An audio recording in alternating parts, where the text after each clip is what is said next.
Welcome to Verbal Mirrors Reflecting Understanding podcast, where the power of words becomes a bridge between worlds. In this podcast, we embark on a dynamic exploration of the human experience, weaving a tapestry of diverse voices, stories, and perspectives. I am your host, LaVenia Richards. Join us on a journey that transcends boundaries, fostering connection, empathy, and a deeper understanding of the rich mosaic that defines us all. Get ready to reflect, resonate, and embark on a transformative odyssey through the art of conversation.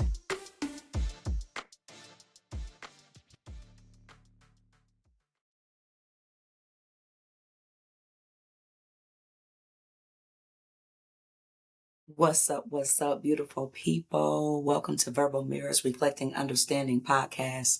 I am LaVenia Richards, your host, and it is a pleasure to be on with you today. Welcome to Solo Sessions from the Soul, where we're raw and uncut.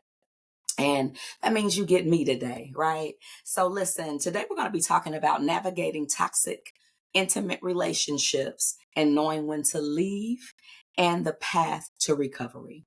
Navigating toxic, intimate relationships, knowing when to leave and the path to recovery. I wanted to talk about this topic because I've been in situations, very toxic situations, and I'll start from being a teenager. I got into a domestic violence situation when I was about 13 years old, around the time I became pregnant. It was something that I grew up in. It was in my household, so I was very accustomed to it. And it was ironic because it was definitely something that I said that I would never do, right? I would never, allow myself to go through any type of form of abuse or whatever. But the irony of it all is that, you end up doing the very thing that you said that you wouldn't do. So be careful what you say, first of all. But it started as a teenager in junior high school. And it's ironic because you don't know that it's violence then, when you're younger. And like my father wasn't there. So I was looking for someone to love me, to, show me attention, affection. So the first little boy that came along, like, oh, you cute, slapped me on the booty. I'm like, oh yeah, he loved me. Right. And so fast forward as we go on, I started seeing that, a push. I'm like, oh, he pushed me, or it might have turned into a grab. And then a grab became more of a shove, right? And then you might have got slapped. And then the slapping became punches and so on and so forth. So, and it's not just that, it was mind manipulation too. When you're going through those type of toxic relationships, it's a mind thing. You really, you come to want to protect your abuser, right? So I just wanted to give some examples of what that looked like. So pushing, shoving, no, you can't wear makeup. Why you got that makeup on? It started being things like that, again, mind manipulation, mind control. Those were all of the things that I found myself going through. I've been drug up railroad tracks. I've had sawed off shotguns pulled to my head. I've had all my windows busted out of my home. I've been stalked at my job. I've had to call the police. All the things. And when you're in this situation, you would think, you know what? Just leave. But the irony of it all is that it's simply not that simple, or at least you don't think it is when you're in that situation. And so I want to talk about, and I already did, identifying the signs of toxic relationships. So I want to talk about some of the common behaviors, first of all, that come along with that toxic relationship that a lot of the times we ignore. And the first thing is the controlling behavior. I started noticing, that my first ex-husband, he kept trying to control me. You can't go. He didn't want me around anybody. It was isolation, stay away from your mom. Now, at this time, I was a runaway. I've been a runaway. Well, let me stop saying I'm a runaway. I'm a grown woman, but I ran away from home at 14 years old, never went back home, not to stay, not because of circumstances I had to stay or anything like that. I went back home after I had my second daughter for 2 weeks because my mom wanted me to, but that's another story. My point is I've been on my own since 14 years old. And that in and of itself, was very traumatizing. So I was staying with my abuser and his family, right, as a teenager. Now, mind you, I really wished at that time that his parents would have done the adult thing and sent my little butt back home, but that wasn't the case. That was my story. It is what it is. But being there, I was playing house as a teenager, right? And I had adult parents who were letting us do that, but not realizing that this young man had come from toxicity. His father was an alcoholic. So he drank beer every day, a case of beer every single day, right? And the mother and father would argue, fight, all of the things. So that was a background. So the controlling behavior. And then something else is constant criticism. You can't cook right, what you got that on for? It's to break down your mental psyche. It's so that you don't have the confidence in yourself, right? And you don't know this is going on because this is the person that you genuinely love, or so you think you do. So you're going hard in the paint. And so you're not understanding why this person is criticizing you, but all the while they're doing it, it's another form of control and manipulation, but you want to please that person because you love them. Right. Another sign is a lack of support. I found even in my last relationship, the lack of support, meaning like when I would go to different things, the lack of support, and not this was in my first marriage, definitely the lack of support with finances, the lack of support with household things, the lack of support with just anything that I wanted to do that was empowering or encouraging or uplifting or to better myself. No, no, no, no, no. No, that was a no-go, right? So these are the signs that you have to pay attention to. And then the manipulation and the emotional abuse. Listen, the mind is the strongest weapon that you have. And if somebody can get into that, they got you. So imagine me being a 14-year-old teenager who had already had a child. It was my baby's father, right? My baby's daddy, as people like to say. I hate that term, but it was my child's father. Right. And so I'm like, I'm going through, I'm already not happy at home. I'm seeing the domestic violence at home. I'm like, I'm gonna get out here. I done ran away. They let me stay, his parents. And so now I'm experiencing, now it's the mind manipulation. Well, I really don't feel like you should go, or I really don't think you should do that. Are you sure you should do that? Oh, I don't feel well, so I really need you here with me. Well, you shouldn't go because the kids need you right now. Whatever it is, or whatever it was, shall I say, to try to get in my psyche, to try to control me. Well, no, he said I can't. Well, and I'm 14. I'm 14, right? And so, and let's keep in mind, this was something I was used to. I was accustomed to this way of life, right? So not recognizing, because I'm so in love and this is my child's father. And I'm feeling like, you know what, this is it. My daddy might be gone. I didn't realize I was looking for love in all the wrong places. I was just looking for love. And I didn't know what it looked like for a man to treat a woman in the household because all I was seeing is my mother being abused, right? So I was very prone to being in that type of environment, not knowing it because it was a part of my DNA. It was a part of my subconscious. It was a way of living for me. And so here I am not understanding that this man, or young man at the time, because he was a couple of years older than me. So he was still a teenager as well. I was 14, he was 16, right? But here he is, well versed, not a virgin. I was a virgin. So I done gave myself to this man and I'm thinking, oh, I'm in love, right? We're going to do everything. And I'm going against my mother who's telling me, girl, this boy ain't no good, but I'm ready to go. That's that mind manipulation.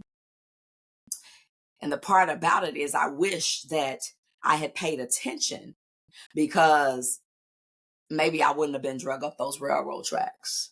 Maybe I wouldn't have been driven in an alley because I wouldn't give up my taxes and gotten beat in the back of a car. Maybe I wouldn't have been spit on. Yeah. Maybe I wouldn't have had that sawed-off shotgun pulled to my head. Maybe all of my windows wouldn't have been busted in my home for me to get evicted out of my home. And maybe I wouldn't have had to emergency stop when this man, I caught him cheating, and he busted the window out my car with my children and my sister in the car, and we had to jump out and run. And I had to leave my kids to get to the police station. I'm just saying. So maybe also my mother's house wouldn't have gotten shot into it where my daughter slept. This was real life stalker stuff, y'all. It's crazy. So you gotta know, listen to your intuition. I knew that stuff wasn't right. I knew it wasn't right, but I was trying to prove some sort of sick point to my mother, right? To my parents. So many things had happened. So much had happened in my life during that time. I had ran away from home. A situation happened with me and my mom, and I didn't like certain things that had happened with her telling me what to do with my daughter. She and I had gotten into an altercation. She sent me to juvenile. I went to, a group home. I stayed there for months. I was in juvenile for like 2-3 weeks. I stayed there. I went to the group home, and then I went to a foster home, right? So for me at that age, I'm like, well, if you're going to throw me away, then I'm going to decide where I go. Wrong choice, right? But learning, it's they say bought sense is better than borrowed. I paid for that sense. So I want to emphasize to you the importance of trusting your intuition and recognizing feelings of constant stress, anxiety, and fear, because that's what I had. I stayed in a constant state of fear and anxiety. Now, in my previous marriage, there was no domestic violence. There was no physical abuse, shall I say. There was a lot of verbal abuse. There was a lot of verbal disrespect. I mean, I disrespected him too, but it was only once I felt disrespected. Not saying that it was okay. Hurt people. But I started seeing a pattern, right? A pattern of always trying to please the other person. Now, with my ex-husband, it was more, I don't know if it was more of a male dominance type thing. I'm a very strong woman. I'm a very strong-willed woman, and I need a strong man. And it wasn't that he was weak. I think that it was more so my strength and my light became a problem to a degree. I can't speak for him. I'm just telling you what I felt. And so there were so many signs that, made me see that, oh, it's time to go. But because I had been in this marriage for so long, for 19 years, and because I had been with this man for 26 years, I'm like, you know what, I'm gonna thug it out. I'm gonna thug this out. We're gonna make it. And anybody knows me, I'm a prayer warrior. I'm going hard in the paint for mine, for the people that I love. I don't give up. I don't quit. And that's what I thought I was doing, and I was fearful of what everybody else was going to say. And that's not like me. Normally, I give no damns what people say. But in this instance, I wanted to be the black couple, the black marriage that made it, right? I wanted to go against the grain. We going to do it because most black families, we don't survive. So we're going to be the ones. And then I had to realize, though, at what cost? We're going to be the ones at what cost, right? So I suffered and went through that anxiety and that toxicity, knowing that it was time to go. And the thing about it was, it didn't get better. It kept going and going and going and escalating and elevating into a point that I had to leave. So you have to be conscious of those things. Now, I also want to dive into, since I'm talking about that and recognizing the signs and the anxieties and the stresses, right? I want to talk about the emotional and psychological impact of staying. Woo! I don't know how long I'm going to stay here, y'all, because we stay knowing it's time to go. I told you it was time to go. First marriage, because I ain't talk about that. I married my abuser. Teenager, we're going to thug it out. I'm in church. I'm going hard. The word says, your husband and wives submit to your husbands. Husbands, love your wives like God loved the church, right? So I stayed. I was heavy in church, heavy in religion, heavy. I'm listening to the pastor. I'm tarrying, you know what I'm saying, for the Holy Spirit to just come on. I'm tarrying. I'm on my knees. I'm going full throttle. I got candles burning. I'm fasting, supplicating. What do you mean? I'm going in. And it seemed like the harder I did that, the more I did that, the harder it got, right? Until I had to understand that God was not telling me to stay in no marriage where somebody was whooping my knot. God was not telling me to stay in no abusive relationship where this man was getting high off of cocaine all night long, all day long, sleeping for days on benches, and then getting up and stealing and taking my money or beating me up for the money so he can go get high. That is not what God was telling me to do. I had to understand that there was no way. I don't care if I was a teenager or not at some point, right? But it took a while. It took a while. Y'all, I would be in the car. We would be in the car. And because something wasn't going his way and he wanted to get high, we could just be in the car. And if I said the wrong thing, honey, my glasses would be slapped off my face. And I ain't even know it was happening. So, but I was staying. And it was sick. That's a sickness, right? So we're going to talk about the psychological impact of that because that's what I'm talking about. I didn't know I was sick. If you're taking, and first of all, let me say this. If you're in any type of abusive situation, physical, emotional, whatever that is, first seek help. 911, seek counsel, whatever it is. If you can get out, get out. There are so many resources that are available to you that I don't want you staying in a situation that you don't have to stay in it. And I can speak on it because I stayed. And I loved so hard, I thought that's what love was, staying even though you're being abused and misused. That is not love. But the psychological impact that it has on you, because I told you earlier, you tend to love your abuser. You start loving them because in your mind, you genuinely have love for them. You don't understand that they not loving you. You don't understand that this is trauma bond love. You don't understand that this person is broken and needs some help.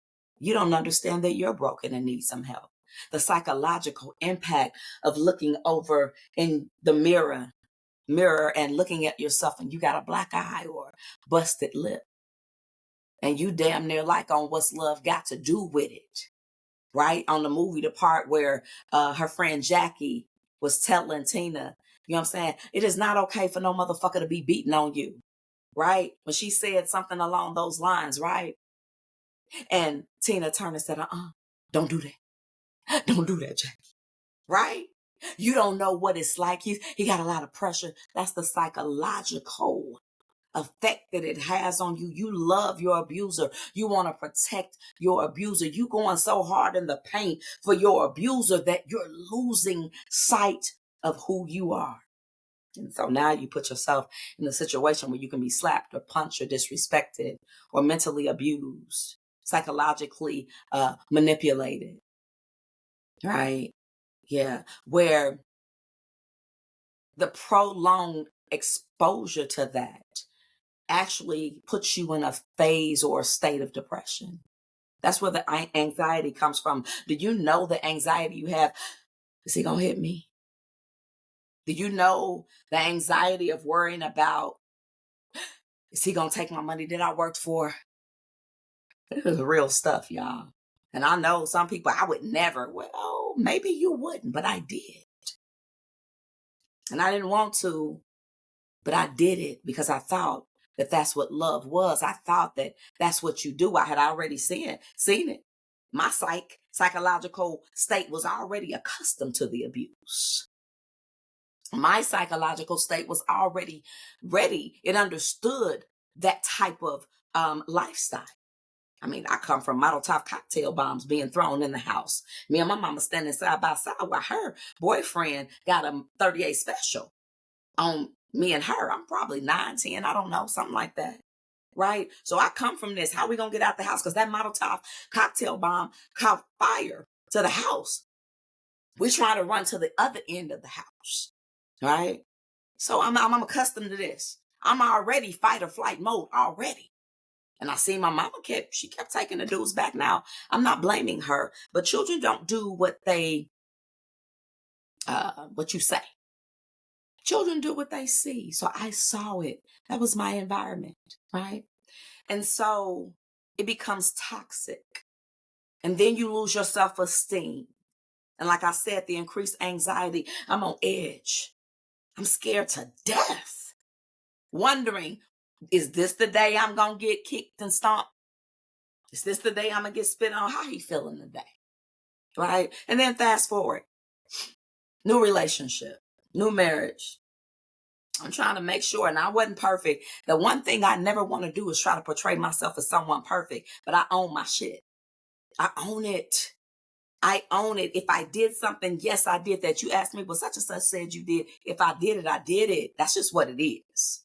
So that's the one thing about me. I'm going to own up to mine. And I'm going to speak my truth too. Right? So previous relationship, like I said, there was no physical abuse. I felt like as we got uglier in the relationship, I felt like if I stayed, we were going to go there. I really do. I really do, because I'm a fireball. He's a fireball. He's not going to be disrespected. I wasn't going to be disrespected. So it was a problem. You know what I'm saying? And I know that. I know that.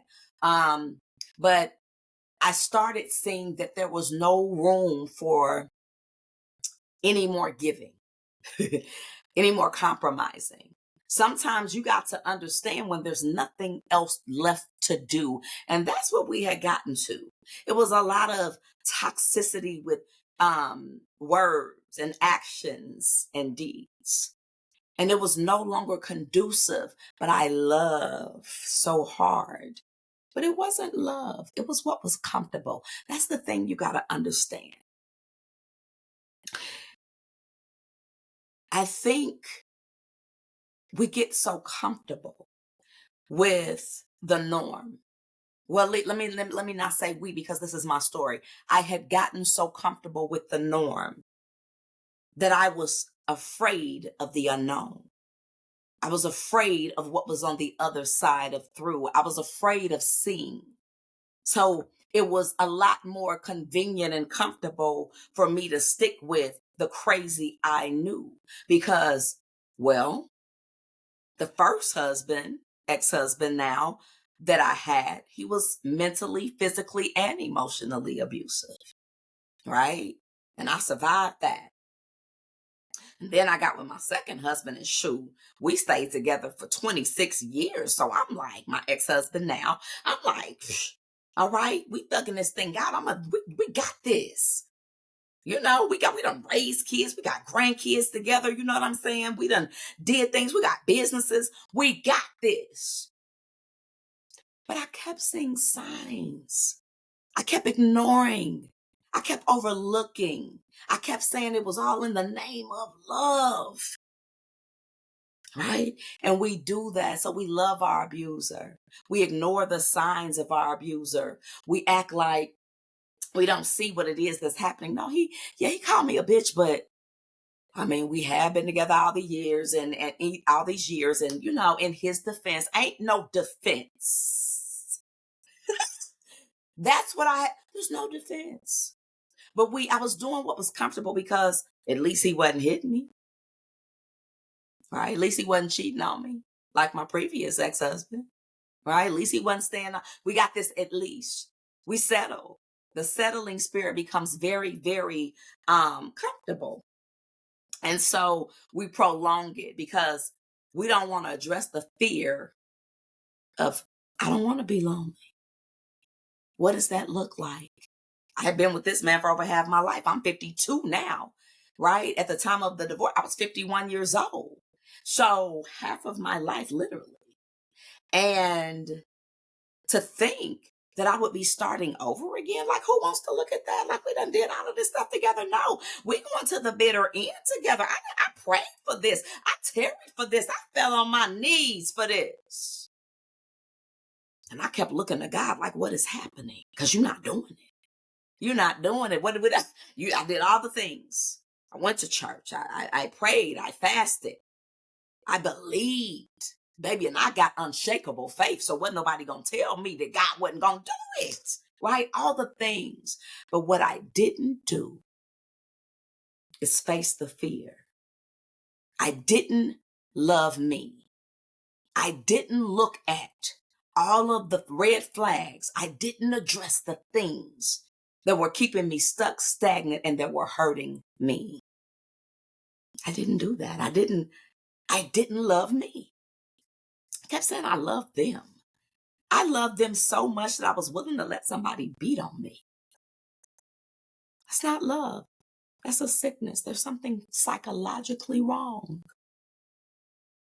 I loved a man so much that I took him back after spitting on me. And I'm not ashamed of this. Somebody like, girl, you crazy. Okay, maybe so. But it's my testimony and the reason why I am a soldier. The reason why I am unbreakable. Yeah, I know I'm a human being. I ain't saying nothing like that. When I say I'm unbreakable, my faith is too strong because I've been through too much. And out of all of it, I've always come out on top by the grace of God. So I won't give up. And I've had too many ninjas try to break me down, trying to break me. Keep trying, though. It's cute. But I ain't going to do that either. But I didn't have this strength before because my psychological status was really messed up.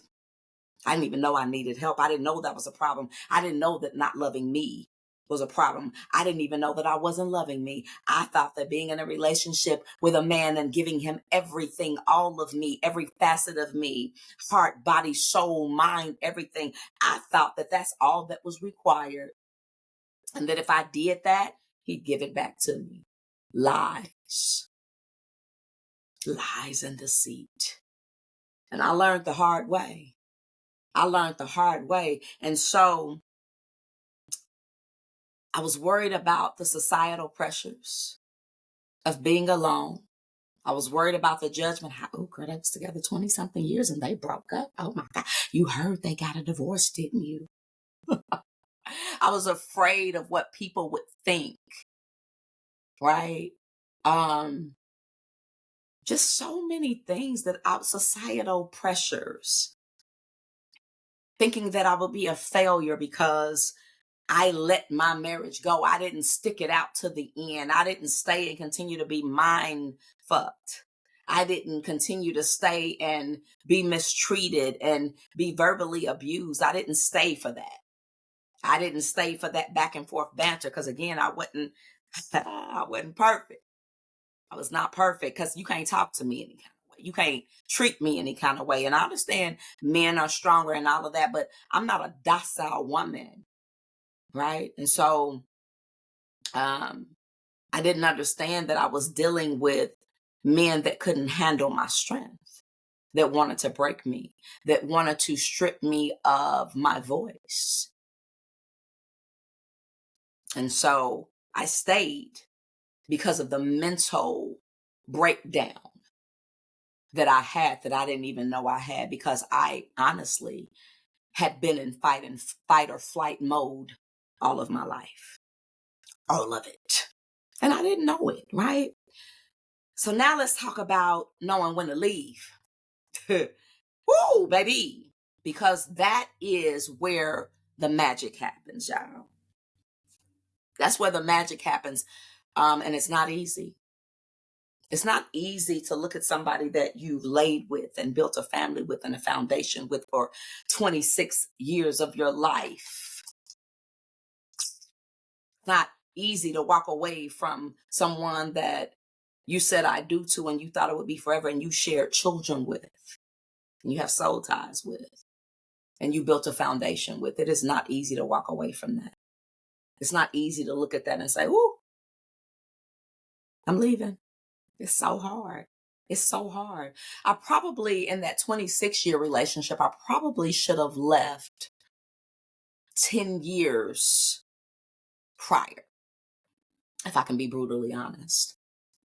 If I can be brutally honest, but those signs, ignoring them, holding on. And again, God can do all things. So I'm listening. I'm in religion. Stick it out. Don't leave your husband. You don't leave your spouse. Did he cheat on you? Because if not, don't, infidelity, counseling, all that. We did it. All right. That's when you know it's time to go.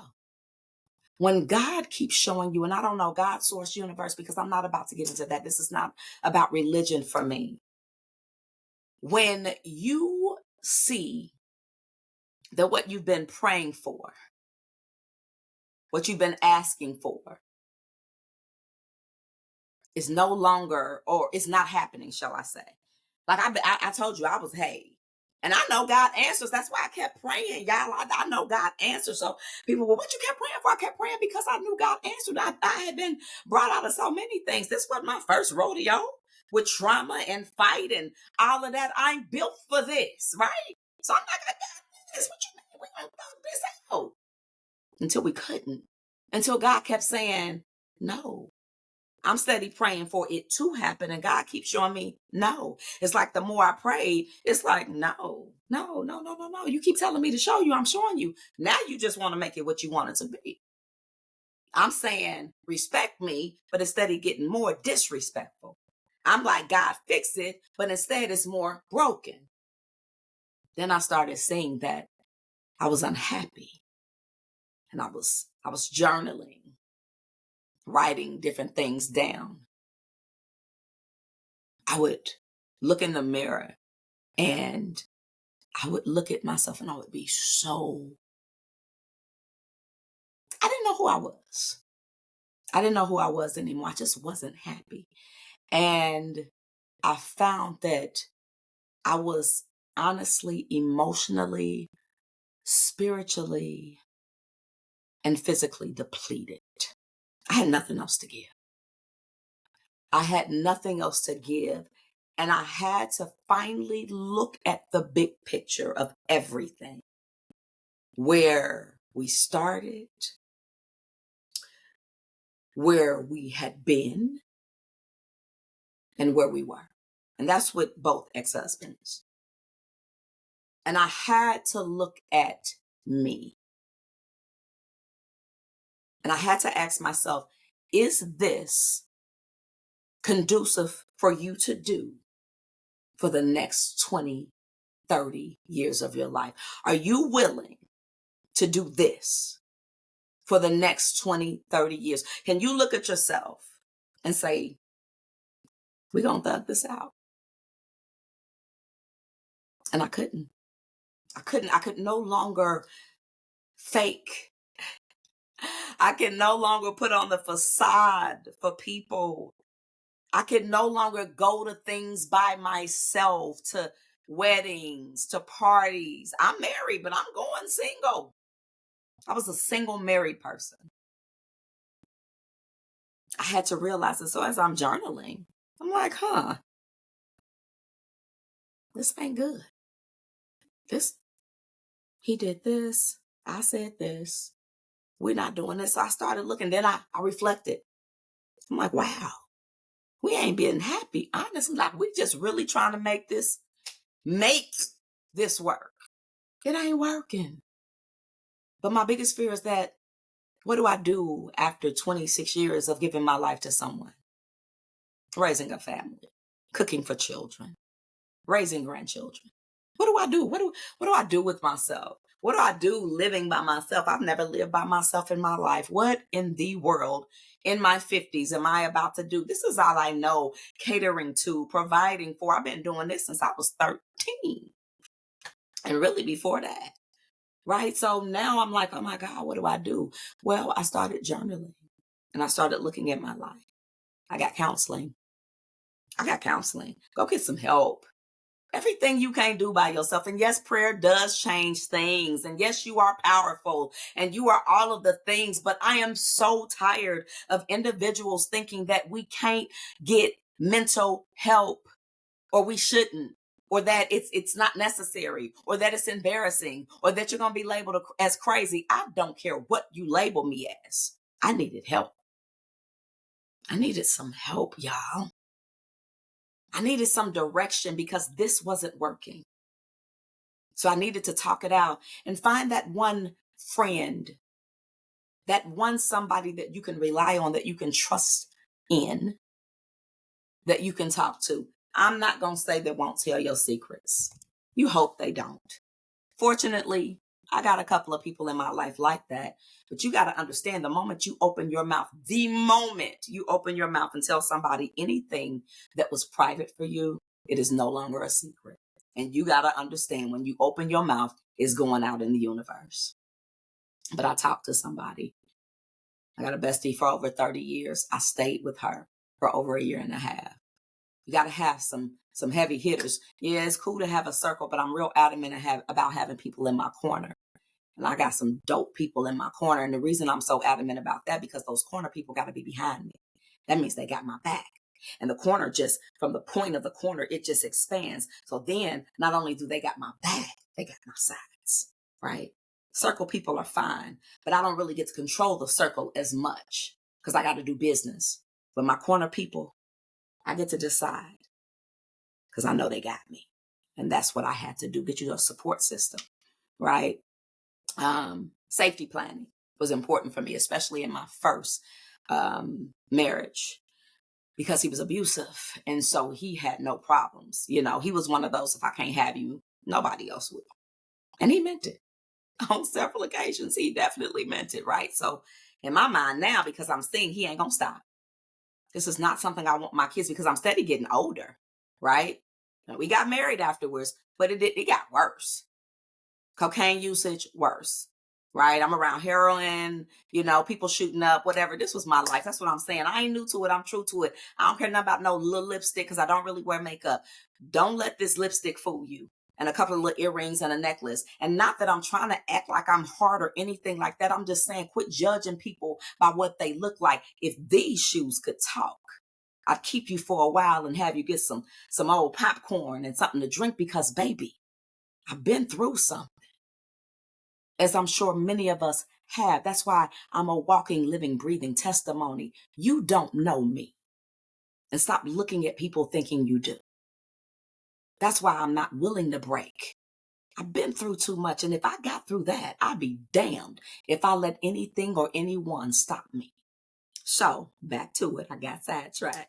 But seriously, y'all, so that way to get away, you have to have some sort of safety planning. So I did. I had already gotten a U-Haul. My ex-husband was getting ready to go at the time to be a truck driver.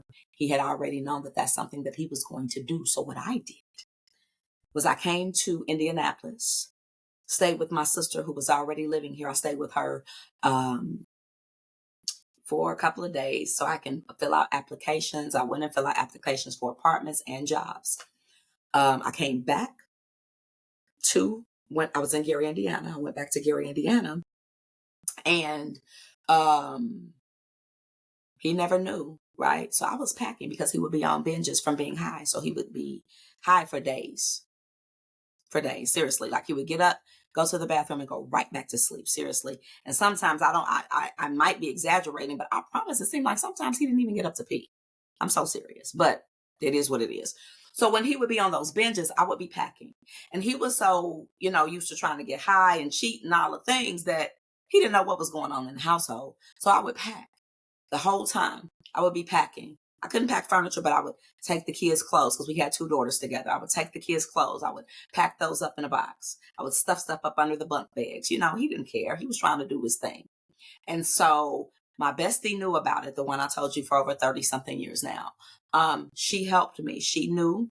I already got a U-Haul because I got approved. I missed a part. I got approved for, back then it was Wishart Hospital, but my apartment wasn't going to be ready for 2 weeks. So I had already planned to move. I had already told the house people that I was moving out to get my deposit. I had my U-Haul, right? So I had to do it smart. So when he left, I left the exact same day, right? Didn't tell anybody. Packed everything. I moved. I let my girl stay with my mom because I had to stay with my sister, for 2 weeks. And until my apartment was ready in Carriage House. If y'all from Indy, you already know where that is. And that's where I moved to. And that's where it all began, right? That's where it all began. Now, I hadn't filed for a divorce yet, though, right? I had gotten to Indianapolis, packed up, gotten here and everything. And he ended up finding me. He ended up finding me, tortured me, kept me in the house for days, had me in water, stabbed me in the face with a cuticle, the little sticks from the cuticle kits. Told my job he didn't know where I was. Told my sister people were looking for me. It was crazy, y'all, right? And so eventually I got through that, filed for my divorce. That was very tedious. Went through some things with that. He came up to my job. It was a lot. So that's why I said you gotta have a healthy plan, safety plan to leave. Now, especially if the relationship is abusive, you gotta consider your well-being and happiness before you consider anybody else's.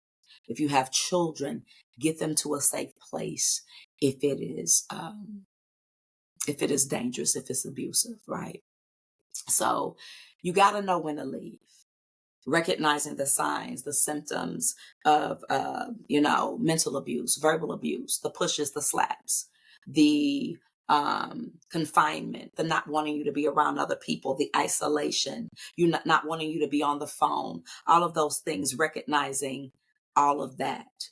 Now, when you're doing that, I want you to hear what I said before I left.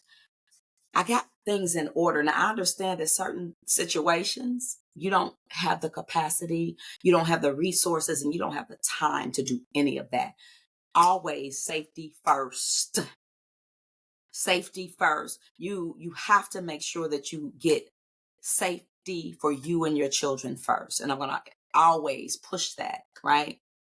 But also, I want you to understand that one of the things that I did was made sure that I had my finances in order, because if I'm leaving, what am I going to do? I'm going to be by myself. How do I take care of my children? Because I'm about to leave. I got to do a whole household thing.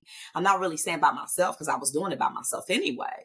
But now I got these 2 kids. I'm not trying to be married anymore at the time, right? You know what I'm saying? I hadn't filed for the divorce, but I'm like, I got to start over. I got to get away from this because this man is going to kill me.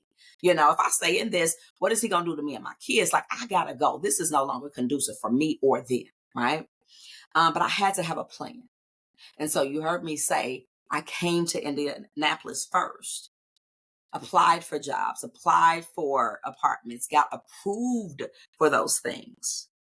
I knew he was leaving, so I had to have a plan, right? I didn't just go willy-nilly, I'm gonna go stay with my sister, da-da-da-da. No, I had to have a plan. I had to have my finances in order. Where are we gonna live, right? You know what I'm saying? Legal considerations, all of the things, because I'm like, okay, I'm about to pack up and move. This man has been abusive. I had documentation, so I wasn't really worried about that, but still, he was still my children's father, right? So, counseling. I cannot stress how important mental health is in this process, because you heard me say that I was loving my abuser. I was protecting my abuser. I didn't want to leave my abuser. I was afraid of my abuser. I was afraid to leave my abuser, right? So all that mental stuff, you need to talk that stuff out with someone.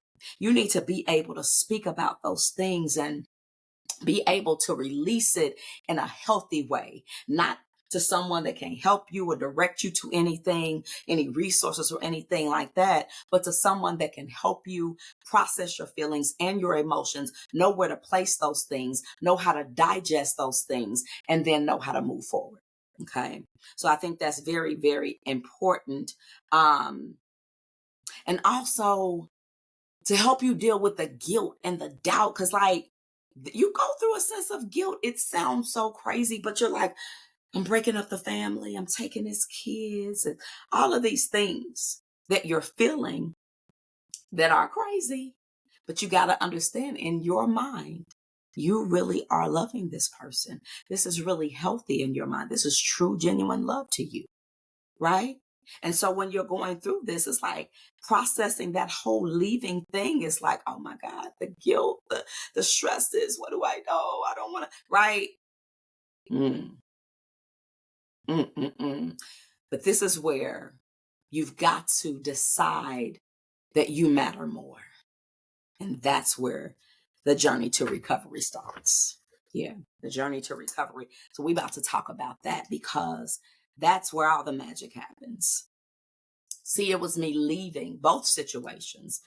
And I can't talk about either one of them. I pray for them. I send them love, light, and truth.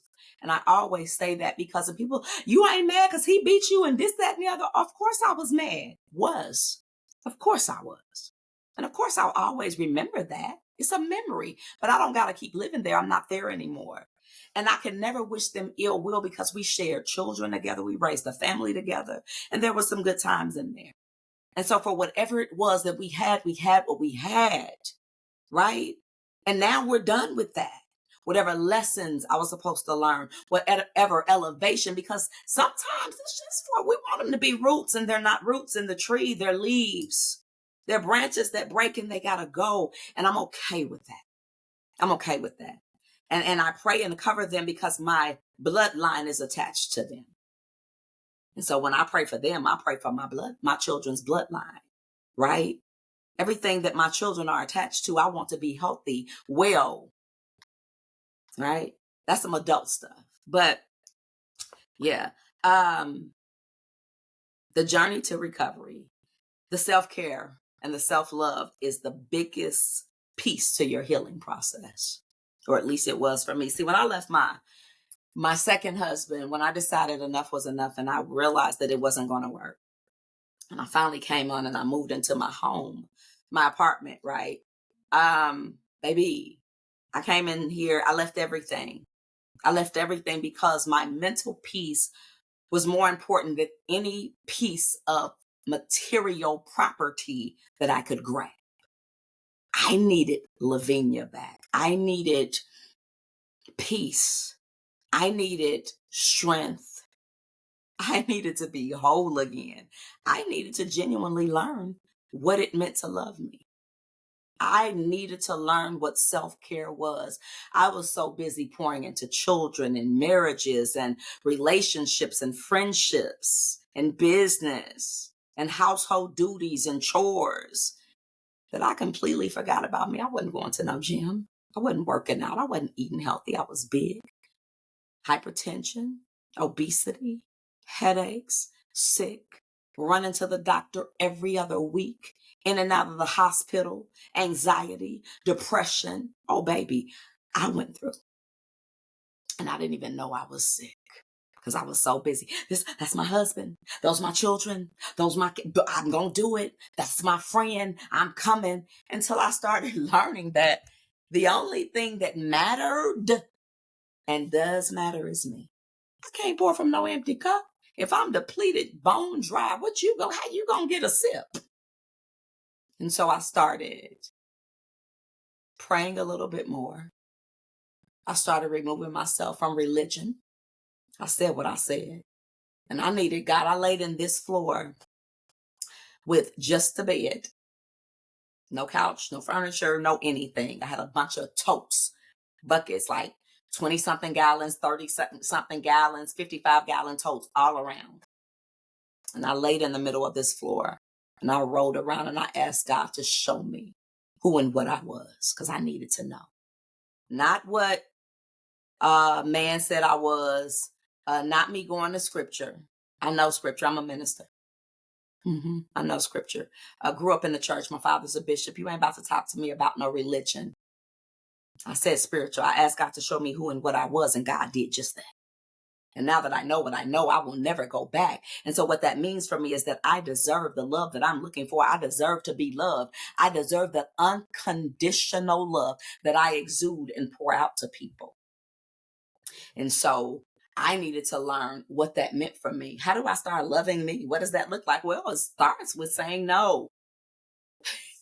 No, no, I can't do that for you. No, I don't want to be with you anymore. No, I'm not happy. No, I can't cook today. I'm tired. No, we can't have sex tonight. I don't feel like it. No, I'm not coming.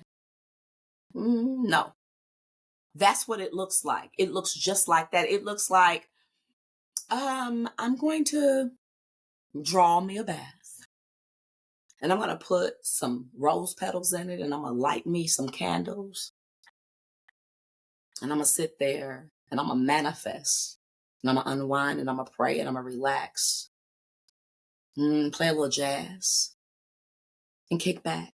And I'm not going to answer my phone. As a matter of fact, I'm going to put it on do not disturb, because I don't want to talk to nobody. It looks like looking at myself, regardless of whether anybody else agrees. I don't care if my head was this big and my nose was here. Looking at myself and saying, you are one beautiful queen. It looks like going to the spa instead of getting on that meeting just to show my face so I don't let so-and-so down. It looks like turning off my phone, cutting on one of my favorite movies with a Black artists, because I love Black movies with African American actors and actresses. Cup of wine, douce, tequila, whatever I want that day. Kick my feet up, chill, and relax. It looks like writing my book. It looks like starting my business. It looks like pouring into myself. It looks like getting my hair done. It looks like going to get my feet done. It just looks like me doing what I want to do unapologetically, without regret, without giving a damn who judges me, without trying to appease everybody. It looks like not being what I gotta do, sir, type woman. It looks like me saying, I don't give a damn what you think. That's what it looks like, that healing process. I did a lot of mindfulness. I would sit back and reflect. Is this where I want to be? This is not the end. This is just the beginning. What we gonna do? How do we do it? Self-love. I did meditation. Now, if that works for you, great. If it doesn't, great. I did a lot of walking with nature. I became a tree hugger. Yes, I am a tree hugger officially, and I give no damns what nobody thinks about that. I will go out there and get grounded in a tree, take my socks, my shoes off, because I needed to find something that worked for me, that was conducive for my mental health, for my well-being, for my healing journey. I started seeking. I started learning what I loved, what I liked, what I didn't like, and I started standing up for those things. I started realizing that I don't have to go back to a space and a place that I didn't want to go to. I don't have to deal with an attitude that I don't like. I don't have to deal with the way that a man is treating me just because he's the man or a man, right? I started learning that I had a voice. Loving me made me understand that I only came here to live my life for me and not for anybody else. Me pouring into somebody else without reciprocity is foolish. It's dumb. And I don't have to do it. I learned that. And then I started doing a lot of journaling. If you can journal, and people think that they got to write something real spectacular down, and you don't. You don't. You can just write how you're feeling. You can write what went well that day. Just journal, because you're releasing instead of holding on to it. And hey, get you a coach, a spiritual coach. I'm a spiritual life coach, right? Get you a life coach, get you a counselor, get you a psychologist, get you a friend. You know what I'm saying? Accountability partner, right? Those are some of the things that you can do, because that's how it starts. If that's how it starts, you have to find a platform or a regimen, if you will, that works for you. I hug trees. I meditate. I'm going to get out in the sun.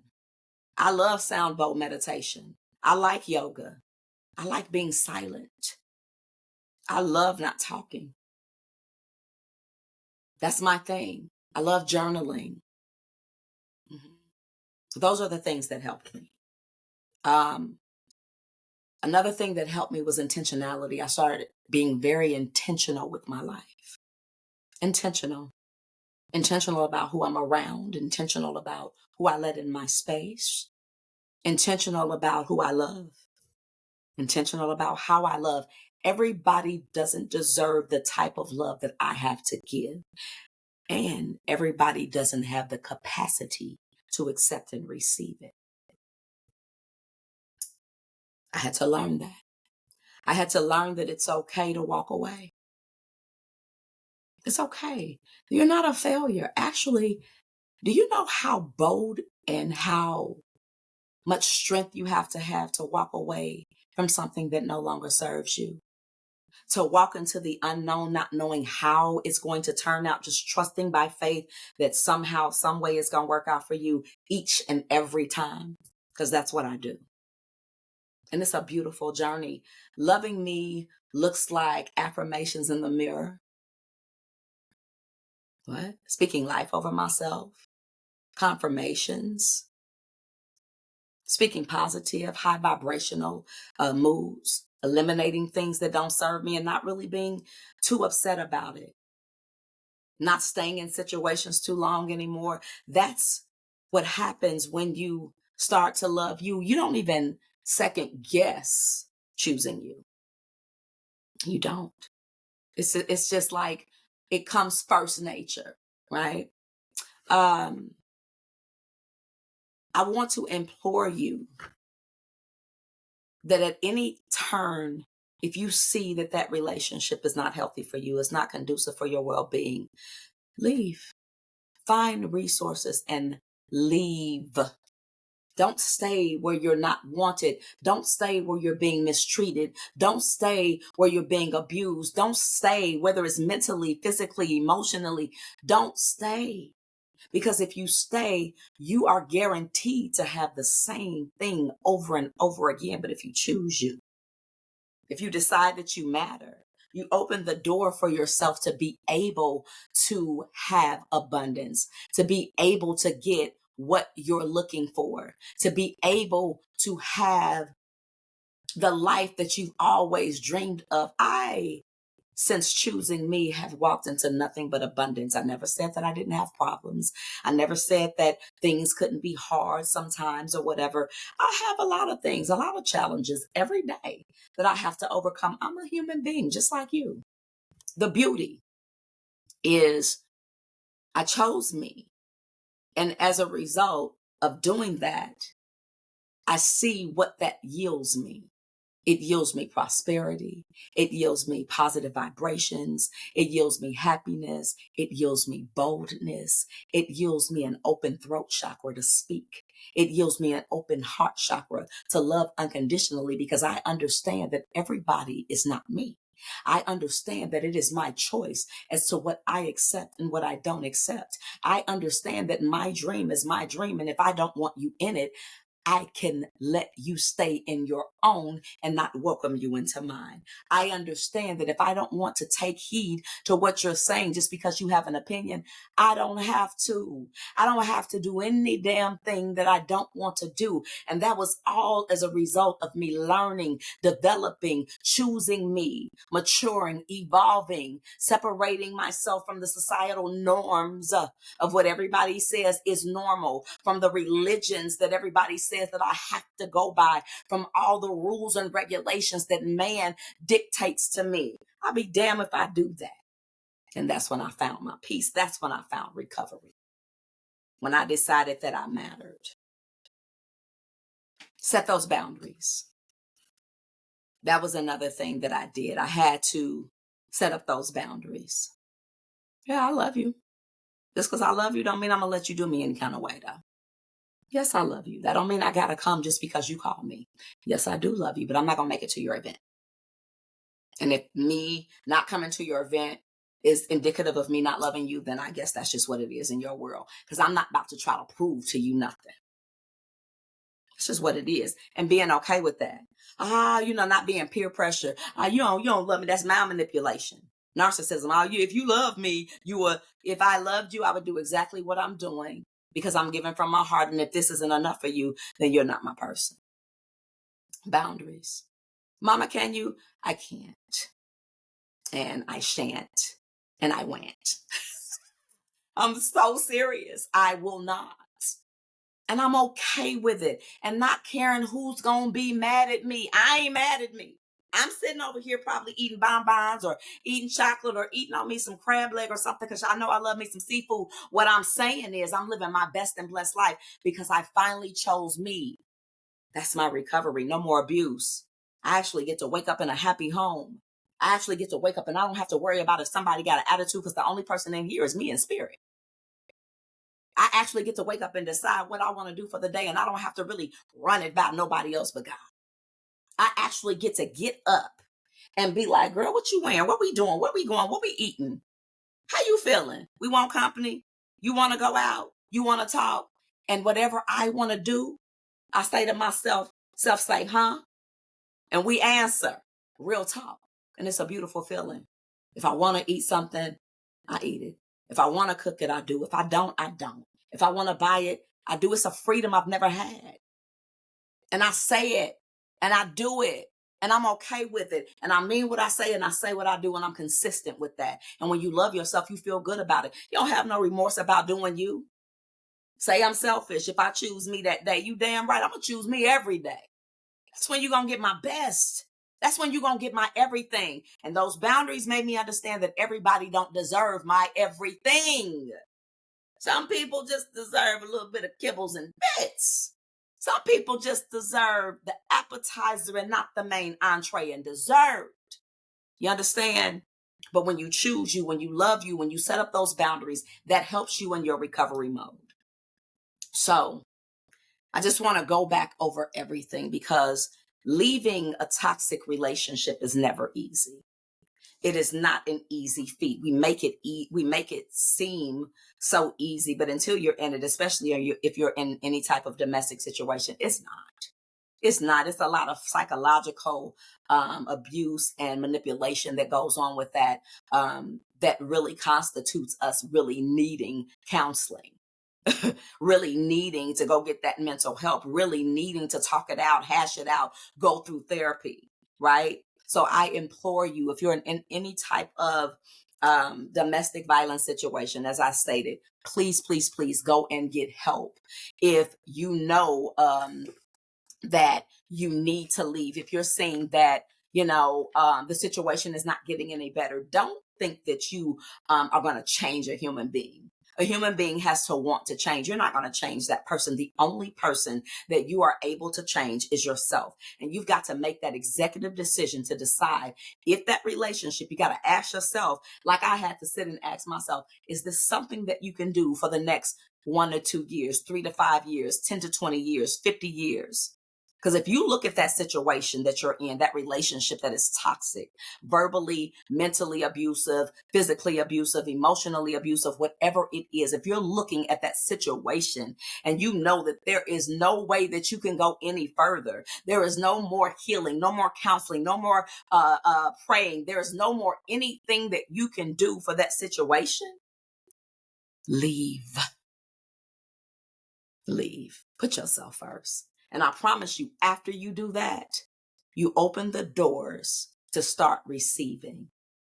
And when you're going through that tough feat, pray a little harder, push a little more, speak to somebody, journal, write, recognize those flags, those things that I pointed out, the pushing, the shoving, the cursing, the arguments, the mind manipulation, right? The self-sabotage that you do on yourself.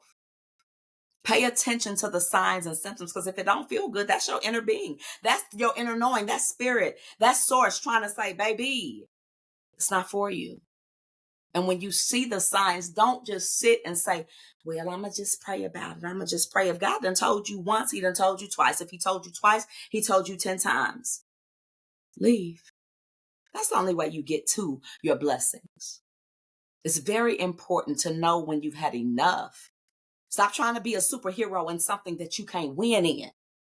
Stop trying to be a superhero in a dead end situation. It takes two to tangle. And if you're the only one tangling or being entangled in a web of deceit and lies and hurt and abuse, it is time to leave that situation.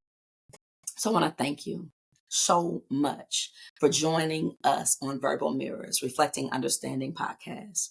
Thank you so much for joining me in this episode where we can dive into real issues just like this, because so many people endure this type of behavior, these type of relationships, and they don't know what to do. I'm not a counselor. I can't dictate to you when to leave, how to leave. I'm not anyone to tell anybody to leave, but I can implore you that you don't have to live that kind of life. You don't have to be subjected to that kind of abuse in any facet. You're worth more. You're here to have life abundantly. You're here to live in the fullness of life. You're here to enjoy the fullness, the abundance, the wealth, right? And if you're not living in that with your mate that you're fighting for, getting nothing in return for, baby, it's time for you to leave. So I want to thank my guests. Thank you so much for joining us on today.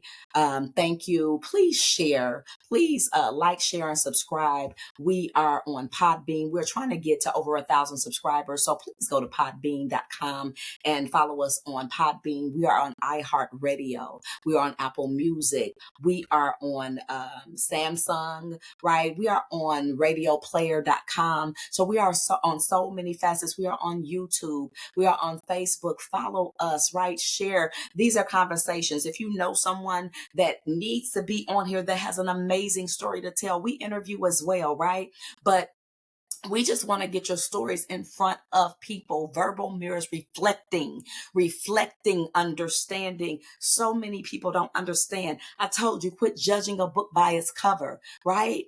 And so I want to thank you to our sponsor, I Can and I Will Women's Empowerment LLC. Thank you for sponsoring this show on today. Let me give you their information. I Can and I Will Women's Empowerment at gmail.com is where you can email them if you want to give a donation. I Can and I Will I Can and I Will Women's Empowerment.com is their email. You can go, is their website. You can check them out. You can donate. You can participate. You can help. So go ahead. And if you want to contact them, the telephone number is area code 812-535-7979. So again, thank you so much for joining us on today. We thank you. Please like, share, subscribe. Listen, we need you. We need your support. We need to share this type of information and open up this type of forum for people to get on and tell their story so we can have better understanding,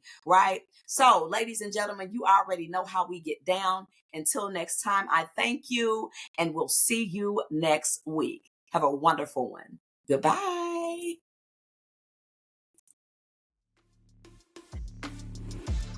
As we wrap up another episode of Verbal Mirrors Reflecting Understanding, we encourage you to carry the reflection sparked here into your daily interactions. Let the echoes of diverse perspective guide your journey towards greater empathy and connection. Thank you for being a part of our dialogue. Until next time, may your mirrors of understanding continue to reflect a world filled with compassion and unity.